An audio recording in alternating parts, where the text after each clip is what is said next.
Hi friends, నా పేరు Surendra. Welcome back to my channel. Videos నచ్చుతుంటే లైక్ చేయండి. అలానే కొత్త వాళ్ళు ఎవరైనా చూస్తుంటే ప్లీజ్ డూ సబ్స్క్రైబ్. వీడియోస్ నచ్చుతుంటే ఓకే. రీసెంట్గా స్టార్ట్ చేసాం మనం ఈ ఛానల్. ఎస్, స్ట్రైట్ అవే పాయింట్లోకి వెళ్ళిపోదాం. ట్రంప్ తగ్గక తప్పదా అనేది ఈ స్పెషల్ స్టోరీ అండి. ఈ మధ్యకాలంలో చూస్తే ట్రంప్ బాధితులు అన్ని దేశాల్లో ఎక్కువ అవుతున్నారు. సో అట్లా లెక్కేసుకుంటే అమెరికాలో కూడా ట్రంప్ బాధితులు ఉన్నారు. ఈవెన్ వాళ్ళ కంట్రీలో కూడా. సో అసలు దానికి రీజన్స్ ఏంటి? ట్రంప్ చేస్తున్న ఇదేంటి? ట్రంప్ చేస్తున్న ట్రంప్ అమలు పరచాలనుకుంటున్న నిర్ణయాలు లాంగ్ రన్‌లో వాటిని నిజంగా అవన్నీ కూడా అమలయ్యే ఛాన్స్ కి అవకాశం ఎంత? ఈ విషయాలన్నీ దీంట్లో మాట్లాడుకుందాం. యెస్. సో విషయం ఏదైనా అంటే లైక్ నీకు ఒక H-1B వీసా అయినా, F-1 వీసా అయినా, ఏ వీసాలైనా తర్వాత పన్నులంటే ఇప్పుడు మీకు ఎగుమతులు, దిగుమతులు అంటే ఐడియా ఉండే ఉంటది. సో దిగుమతి అంటే వేరే దేశం నుంచి మన దేశానికి దిగుమతి చేసుకోవటం వస్తువులు. ఎగుమతి అంటే మన దేశం నుంచి వేరే దేశానికి ఎగుమతి పంపించడం. జనరల్‌గా వేరే దేశం నుంచి మన దేశానికి గానీ దిగుమతి చేసుకున్నప్పుడు దిగుమతి సుంకం అంటాం. అది టాక్స్, అది కస్టమ్ టాక్స్ అంటాము. అందుకే మీరు గాని గమనిస్తే సో ఇప్పుడు సపోజ్ ఇప్పుడు ఐఫోన్ తీసుకున్నామనుకో, యూఎస్‌లో ఐఫోన్ తీసుకుంటే ఓ కాస్ట్ ఉంటది. మన దగ్గర ఐఫోన్ తీసుకుంటే ఒక కాస్ట్ ఉంటది. ఎందుకని? దాన్ని మనం దిగుమతి చేసుకుంటున్నాం. సో దిగుమతి సుంకం గూడా ఉంటది. సో కస్టమ్ టాక్స్ గూడా ఉంటది. సో ఇది ఎప్పుడైతే తడిచి మోపెడయిద్దో, ఈ కస్టమ్ టాక్స్ అనేది చాలా చాలా ఎక్కువుంటదో, వాటి యొక్క వాటిని కొనగలిగే శక్తి తగ్గిపోద్ది జనాలకి. సో దానివల్ల ఏందంటే ఆబ్వియస్‌గా ఏదైతే మనం ఎక్కడి నుంచి ఇది దిగుమతి చేసుకుంటున్నామో వాళ్ళకి కొంచెం ఇబ్బందికర పరిణామం అనమాట. సో ఇదంతా స్టోరీ ఎందుకు చెప్తున్నా అంటే ఈ మధ్య కాలంలో ట్రంప్ సుంకాలు అది ఈ ఈ ఈ దిగుమతి సుంకాలనేవి భారీగా ప్రకటిస్తున్నాడు. దేశానికి తగ్గట్టు దేశానికి ఇంక చైనా అయితే విపరీతంగా ప్రకటిస్తున్నాడు. సో దీనివల్ల ఇప్పుడు ఎంత అగ్రరాజ్యమైనా ఎంత అంటే ఇప్పుడు ప్రపంచంలో అగ్రరాజ్యం అమెరికానే. దాంట్లో నో డిస్ప్యూట్.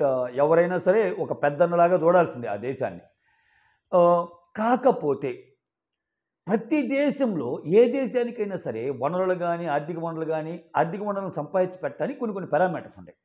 మీరు ఎకనామిక్స్‌ని గాని చూస్తే ఎకనామిక్స్ అనేది ఒక 2, 3 అంశాల మీద డిపెండ్ అయి ఉంటది. ఒకటేమో ట్రేడు, ఇంకోటేమో ఫైనాన్స్, ఇంకోటేమో వలసలు ఎలా ఉన్నాయి ఇవన్నీ.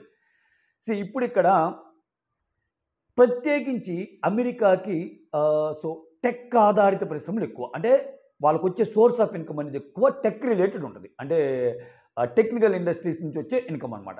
ఫర్ ఎగ్జాంపుల్ మన ఇండియా తీసుకున్నామనుకో, మనకి ఫార్మింగ్ ఉంటది. వ్యవసాయ ఆధారితం ఉంటాయి. ఆ తర్వాత టెక్స్‌టైల్ ఉంటది. ఆ తర్వాత ఫార్మా ఉంటది. సో అటువంటి క్లిష్ట పరిస్థితుల్లో కరోనా లాంటి క్లిష్ట పరిస్థితుల్లో కూడా దేశానికి మొత్తానికి మన వ్యాక్సిన్ సరఫరా చేయగలిగాం. సో ఇట్లా ఇప్పుడు ఆస్ట్రేలియా ఉంటది. ఆస్ట్రేలియాలో ఏంటి మైనింగ్. సో ఇట్లా ఒక్కో దేశానికి ఏదైతే ఆదాయ వనరులు డిఫరెంట్‌గా ఉంటాయి. సో ఇక్కడ టెక్ ఆధారిత పరిశ్రమల మీద ఎక్కువ ఆధారపడ్డ అమెరికాకి సో వాళ్ళ వస్తువులు మనం ఎలా అయితే దిగుమతి చేసుకుంటామో సో అలానే కొన్ని వస్తువుల్ని వేరే కంట్రీస్ నుంచి వాళ్ళు కూడా దిగుమతి చేసుకోవాలిగా. అటువంటిప్పుడు వాళ్ళు ట్యాక్స్ పెంచినప్పుడు వీళ్ళు కూడా ట్యాక్స్ పెంచుతారుగా. ఆబ్వియస్‌గా అది అక్కడుండే జనాలకి భారం అయ్యిద్దిగా. ఇప్పుడు అంతెందుకండి, మనం టెక్స్టైల్స్ అనేది ఎగుమతి చేస్తాం. అమెరికా దిగుమతి చేసుకుంటది మన నుంచి. సో మాక్సిమం ఒక 26% దాకా మనం ఎగుమతి అంటే మనం పంపేయడం, దిగుమతి అంటే మనం తెచ్చుకోవడం. మనం ఎగుమతి చేసే టెక్స్టైల్ 26% ఒక అమెరికాకే పంపిస్తాం. అంటే ఏంది? ఇక్కడ మన టెక్స్టైల్ వాళ్ళు ఎక్కువ వాడుతున్నట్టు. సో అటువంటప్పుడు ఆబ్వియస్‌గా సో వాళ్ళు పెంచారని ఈళ్ళు పెంచితే అది ఆబ్వియస్‌గా అక్కడ కొనే వాళ్ళకి భారం అయ్యిద్దిగా. సో ఎంత మొనోపొలీగా చేద్దామన్నా అది కష్టమైపోద్ది. సో ఆ ట్రేడ్ అనేది ఎప్పుడు ఒకేలాగా ఉండదు. సో మనకి కలిసి రాని నిర్ణయాలు కూడా కొన్ని ఉంటాయి. సో మనం వేరే వాళ్ళని ప్రభావితం చేసే అంశాలు ఆలోచిస్తే so at the same time అలానే పక్క వాళ్ళు ఆలోచించినప్పుడు కూడా మనకు కూడా ఇబ్బందులు అయ్యేది ఒక ఫ్యాక్టర్. నెక్స్ట్ ఇంకొకటి ఏంటంటే ఫైనాన్స్ పరంగా మాట్లాడితే సో నీకు ట్యాక్స్ అనేది ఎక్కువ ఎలా వస్తుందంటే ఇప్పుడు అమెరికా చూసుకుంటే అభివృద్ధి చెందిన ఏ దేశమైనా వాళ్ళేంది డబ్బు దాచుకోవడానికి ఇష్టపడరు. రీజన్ చెప్తాను. వాళ్ళు 1 వీక్ చేస్తే జాబు ఒక ఒక ఫర్ ఎగ్జాంపుల్ ఒక $1,500 వచ్చిందనుకుందాం 1 వీక్‌కి. అక్కడ వీక్లీ పేమెంట్స్ ఉంటాయి. 2 వీక్స్‌కి ఉంటాయి ఇట్లా. సో 1 వీక్‌లో 5 వర్కింగ్ డేస్‌లో సంపాదించింది మాక్సిమం 70-80% వీకెండ్‌లో ఖర్చు పెట్టేస్తారు. ఎందుకంటే వాళ్ళకి ఫ్యూచర్ గురించి దిగులు ఉండదు. ఎందుకు దిగులు ఉండదంటే government is taking care of the people. చాలా బావుంటది. ఎందుకంటే ఇప్పుడు ఒకవేళ జాబ్ లేకుండా నిరుద్యోగంగా ఉంటే ఒక $2,500 $3,000 ఇస్తది. Just giving an example. ఒక 1500 నుంచి $2000 అట్లా. సో, వాళ్ళకి రేపు నాకు జాబ్ లేకపోయినా మినిమమ్ లైఫ్ నేను లీడ్ చేయొచ్చు. నాకెందుకు నా గవర్నమెంట్ ఉందన్నట్టు. సో, ఇదంతా ఎక్కడి నుంచి రావాలి? టాక్సెస్ నుంచే రావాలి. సో, ఈ టాక్సెస్ నుంచి రావాల్సున్నప్పుడు ఎప్పుడైతే వీళ్ళ జీవన ప్రమాణాలు జాబ్ పరంగా అంటే ఇక్కడ నేను ఇంకో పాయింట్ లింక్ చేస్తాను సో దట్ మీకు క్లియర్ ఉంటది. ఇప్పుడు ఎలా ఉంటదంటే third class, fourth class jobs అని కొన్ని ఉంటాయి. అంటే third class, fourth class jobs అంటే గ్రేడ్ 3, గ్రేడ్ 4 అనుకోండి. అంటే ఇక్కడ నేను యూపీఎస్సీ గ్రేడ్ 3, గ్రేడ్ 4 మాట్లాడటంలా.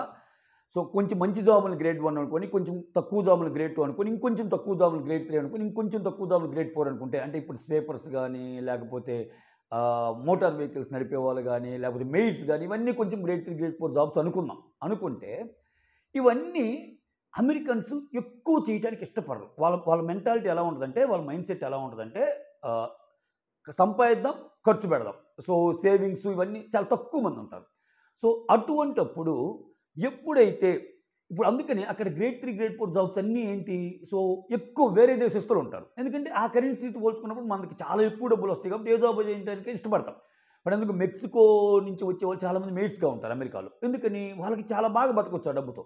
ఎప్పుడైతే ఇటువంటివి పెట్టి సో, ఈ ఈ వాట్ యూ కాల్ ఈ ఇమ్మిగ్రెంట్స్‌ని ఈ మైగ్రేషన్ వలసదారులను ఎవరికైతే కఠినతరమైన నిబంధనలు చేయటం వల్ల వాళ్ళు వెళ్ళిపోవటం వల్ల ఈ జాబ్‌ని ఫిల్ చేయడానికి మళ్ళా వీళ్ళే చేయాల్సొస్తుంది. అంతే కదా! వాళ్ళ ఓన్ కంట్రీ వాళ్ళే. వాళ్ళ ఓన్ కంట్రీ వాళ్ళు చేయాల్సొచ్చినప్పుడు వాళ్ళకి అలవాటు లేని జాబ్స్. సో, నేను మొత్తం అని చెప్పట్లా కొంతమంది. సో, కొంతమంది చేసేవాళ్ళున్న మెజారిటీ ఏందంటే వాళ్ళు కొంచెం బిందాస్‌గా ఉండే మనుషులు కాబట్టి ఇటువంటి బిందాస్‌గా ఉండే మనుషులు కాబట్టే ఇల్లు అమెరికా వాళ్ళదైనా సరే దాంట్లో పనిచేసే మనుషులు మాత్రం వేరే దేశస్తులు ఉంటారు ఎక్కువ. ఎందుకని? వా వాళ్ళ వాళ్ళ అవసరాలు ఎవరి వాళ్ళ అవసరాలు. ఇట్లా చేయటం వల్ల ప్రతి చిన్న పని కూడా వాళ్ళే చేసుకోవాల్సిన పరిస్థితి. వాళ్ళు చేసుకోవాల్సిన పరిస్థితి ఉన్నప్పుడు సో, ఇంకా సినారియో మారింది. సినారియో మారినప్పుడు అది కష్టంగా మారింది. సో, అందుకే కొన్ని నిర్ణయాలు ఇది కావచ్చు అని చెప్పింది అందుకే. ఇంకోటేందంటే ఇప్పుడు 5 రోజులు బాగా కష్టపడి ఆ 2 రోజుల్లో వాళ్ళు ఎంజాయ్ చేస్తున్నారు కాబట్టే దాని ట్యాక్స్ రూపంలో వస్తుంది. ఆ ట్యాక్స్ రూపంలో వస్తుంది కాబట్టి గవర్నమెంట్ వాళ్ళకి మంచిగా ప్రొవైడ్ చేయగలుగుతుంది. సో, ఇప్పుడేంటి సినారియో ఖచ్చితంగా మారే అవకాశం ఉంటది. ఇప్పుడు ఆయన తీసుకుంటున్న నిర్ణయాల వల్ల ఏందంటే అంటే చాలా దేశాలు కొంచెము వాట్ యూ కాల్ ఇప్పుడు వాళ్ళ వస్తువుల్ని అమెరికాకి పంపాలన్నా అక్కడున్న ట్యాక్స్ ఉన్నప్పుడు ఆబ్వియస్‌గా డిమాండ్ ఉండదు కదా! డిమాండ్ ఉన్నప్పుడు ఇంకా వాళ్ళు చేసే వస్తువులకి ఏముంటది? సో, అటువంటి సందర్భాల్లో ఏందంటే ఆ ప్రభావం అనేది కోల్పోద్ది. సో, వాళ్ళ నుంచి మనకొచ్చే అంశాల మీద వస్తువుల మీద ఎంత ట్యాక్స్ వాళ్ళేస్తున్నారు. అట్ ద సేమ్ టైమ్ వీళ్ళు కూడా రిటార్ట్ ఇస్తారుగా. సో, అలా ఇచ్చినప్పుడు ఏందంటే తేడా పడిద్ది. ఇంకొకటేందంటే ఇక్కడ మీరు గమనిస్తే చైనా ఎకనామిక్ గ్రోత్ అనేది చాలా బలంగా పెరుగుతా పోతుంది. అందుకే చూడండి మీరు అంటే అభివృద్ధి చెందిన దేశాల్లో చైనా సెకండ్ స్థానంలో ఉన్న ఇప్పటికే అమెరికా ఫస్ట్ ప్లేస్ అయినా ఆ ఎకనామిక్ గ్రోత్ చూసుకుంటే ఆల్మోస్ట్ లైక్ నీకు యూఎస్ఏకి డబుల్ ఉంది.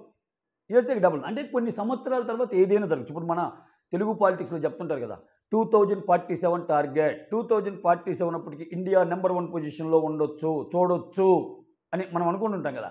అలానే అలా చెప్పాల్సి వస్తే చైనాకి అది ఇంకా అసలు అంత దూరం కూడా పట్టదనమాట. సో, ఈ ఎకనామిక్ గ్రోత్ గాని ఇలానే కంటిన్యూ అయితే. సో, ఇటువంటి సిట్యుయేషన్‌లో ఎవ్రి కంట్రీతో రైవల్రీ పెట్టుకొని ఇదితో చేయటం వల్ల ఖచ్చితంగా ఆ ఎకనామిక్ గ్రోత్ మీద ఇంకా ఇదయ్యే అవకాశం ఉంటది. మోర్ ఓవర్ ఇప్పుడేంటంటే ఒక భయాందోళనలు ఇప్పుడు స్టూడెంట్స్ గానీ, అక్కడ పనిచేసే జాబ్ హోల్డర్స్ గానీ, ఈ పెట్టిన నియమ నిబంధనలు కఠినతరం అవ్వటం వల్ల ఏం చేస్తారంటే, వాళ్ళ సెకండరీ ఆప్షన్ యూరోపియన్ కంట్రీ అయ్యిద్ది. అరే వద్దురా ఇప్పుడు ఎలాగైనా మనకు డబ్బు ఇక్కడ చేసి, ఇక్కడ ఎప్పుడు తీసేస్తాడో తెలియక, ఏయో కొత్త రూల్స్ పెట్టి, మనం అసలు ఎట్లా ఉంటామో తెలియక ఇన్ని బాధలెందుకు? సో, ఇదేదో యూరోపియన్ కంట్రీస్‌లో జాబ్ చేసుకుందాం. ఇంత కాకపోయినా ఒక 50,000 తక్కువ వచ్చినా పర్లా. ఇక్కడ 6,00,000 వచ్చేది అక్కడ 5,500 వచ్చినా పర్లా. అనుకోని మైండ్ మారినప్పుడు ఏమైద్దంటే, ఇక్కడ వలసెళ్ళిపోతారింక. అమెరికాకి తగ్గిపోతాయి.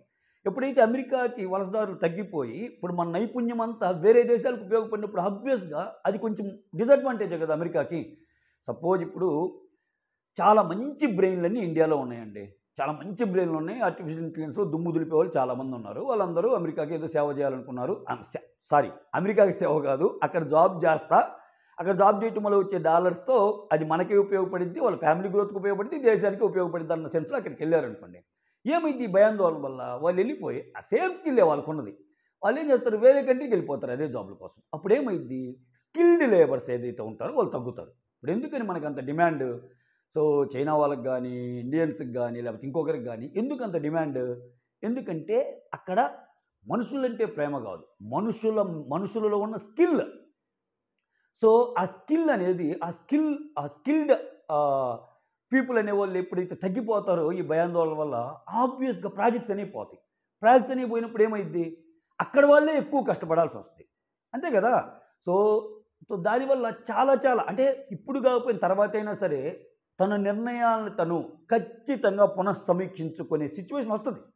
సో, ఇది ఇలా కంటిన్యూ అయ్యిద్దంటే అవ్వదు. ఎందుకంటే ఆబ్వియస్‌గా ఎకనామిక్ గ్రోత్ కొంచెం తగ్గి మె హ్మ్. మిగిలిన దేశాలతో ఆ పరిస్థితులంత బాగాలేక ఇవన్నీ ఉన్నప్పుడు ఏమైద్దంటే ఆబ్వియస్‌గా వాళ్ళ వాళ్ళ నిర్ణయాలన్నిటిని వాళ్ళు పునఃసమీక్షించుకోవాల్సొస్తది. అంటే వేరే కంట్రీ వాళ్ళకే కాదు వాళ్ళ కంట్రీ వాళ్ళకి కూడా కోపమొస్తది. అరే ఏందిరా ఇప్పుడు మనం చేయటం వల్ల కదా వాళ్ళు కూడా చేస్తుంది. మనం వేసాము వాళ్ళు ఏస్తున్నారు పన్నులు. లేకపోతే మనం ఇలా ఉన్నాము మనతో వాళ్ళున్నారు. అయ్యో! నాకు ఈ ప్రాజెక్ట్‌కి ఈ ఐదుగురు చాలా ఇంపార్టెంటు. ఏ రీజన్స్ వల్ల ఎళ్ళిపోయారు. ఇప్పుడు వేరే వాళ్ళని పెట్టుకోవాలి. ఇటువంటి చిన్న చిన్నవి చాలా వస్తాయి. చాలా సమస్యలొస్తాయి. సో, వీటిని ఓవర్‌కమ్ చేసే ప్రాసెస్‌లో ప్రతిసారి ఈ నిర్ణయాలను తప్పుబట్టామని తెలిపోద్దనమాట. సో, దానివల్ల ఏందంటే ఖచ్చితంగా ఎప్పటికైనా ట్రంప్ తగ్గాల్సిందే. తన నిర్ణయాల్ని ఖచ్చితంగా పునఃసమీక్షించుకొని తగ్గుతారు. ఇవాళ, రేపు అనేది పక్కన పెడితే. ఎందుకంటే ఇవన్నీ లాంగ్ రన్‌లో అంత కష్టం. ఇవన్నీ లాంగ్ రన్‌లో చాలా చాలా కష్టం. అంటే ఇట్లా స్టూడెంట్స్ మీద నిబంధనలు, ఆ తర్వాత జాబ్ చేసే వాళ్ళ మీద నిబంధనలు, అక్కడ ఎన్నాళ్ళ నుంచో వచ్చి ఆల్మోస్ట్ ఇంక సెటిల్ అయిపోయాంరా ఇక్కడ అన్న వాళ్ళ మీద నిబంధనలు, ఇన్నున్నప్పుడు ఏందంటే ఖచ్చితంగా వాళ్ళు పునఃసమీక్షించుకుంటారు. ఇంకా వద్దులేరా బాబు మనకెందుకు అన్నప్పుడు ఏందంటే, సో, ఖచ్చితంగా వాళ్ళు గూడా ఫేస్ చేయాల్సిన ప్రాబ్లమ్స్ కొన్ని ఉంటాయన్నమాట. టెక్నికల్‌గా గానీ, లేకపోతే వేరే పరంగా గానీ. సో, ఖచ్చితంగా రాబోయే రోజుల్లో ట్రంప్ చాలా నిర్ణయాల్ని సో, తను వెనక్కి తీసుకునే సిట్యుయేషన్ అయితే ఖచ్చితంగా వస్తది. అది మనం చూడొచ్చు గూడా. This is my gut feeling. So, మీరేమనుకున్నారో కమెంట్ చేయండి. That's all. Thank you so much. Signing off. మీ సురేంద్ర.